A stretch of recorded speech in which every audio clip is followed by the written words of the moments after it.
আসসালামু আলাইকুম। আমি doctor Anhar Rahman, laparoscopic GI and hepatobiliary pancreatic surgeon. আমি কনসালটেন্ট হিসেবে চেম্বার করছি ল্যাবেট ক্যান্সার হসপিটাল এবং সুপার স্পেশালিটি সেন্টারে এবং Dhanmondi central hospital limited as a hepatobiliary pancreatic এবং জেনারেল সার্জন হিসেবে। তো দর্শক, আজকে একটি সুন্দর প্রশ্ন নিয়ে আপনাদের সামনে হাজির হয়েছে। সেটা হলো যে আমাকে অনেকেই প্রশ্ন করে বলেন যে স্যার, ক্যান্সার ছোঁয়াচে রোগ কিনা? এটা খুবই একটি কমন প্রশ্ন এবং এটা কিন্তু একটা গুরুত্বপূর্ণ প্রশ্ন। অনেক রোগী আমাদের কাছে আসেন এবং এসে বলে যে স্যার, আমার মায়ের ক্যান্সার হয়েছে, আমার ভাইয়ের ক্যান্সার হয়েছে, আমি রোগীকে হ্যান্ডেল করছি, আমাকে ক্যান্সার হবে কিনা? এর উত্তরে একটি কথা বলবো, জি না, ক্যান্সার কোনো ছোঁয়াচে রোগ নয়। এটা নিয়ে ভয় পাওয়ার কোনো কারণ নাই। ক্যান্সার রোগীকে আপনি সেবা দিবেন এবং ক্যান্সার রোগীকে আপনি অবশ্যই যত্ন দিবেন, প্রপার ট্রিটমেন্ট দিবেন। তাহলে প্রশ্ন হতে পারে, তাহলে ক্যান্সার কেন হচ্ছে? আসলে ক্যান্সার হওয়ার অনেকগুলো কারণ রয়েছে। তার মধ্যে একটি কারণ হচ্ছে বংশগত বা জিনগত কারণ।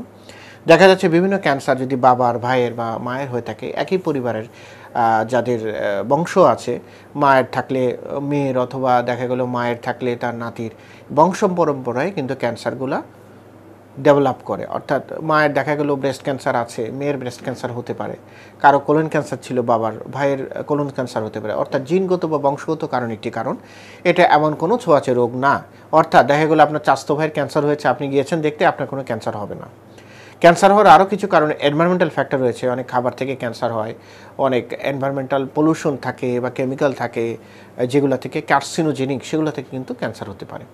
সুতরাং ক্যান্সার রোগীকে আপনারা অবহেলা করবেন না, সেটা যে ক্যান্সারই হোক, গলব্লাডার ক্যান্সার, প্যানক্রিয়াসের ক্যান্সার, ব্রেস্ট ক্যান্সার বা কোলন ক্যান্সার বা যে কোনো ক্যান্সারই হোক, বা ব্লাড ক্যান্সার।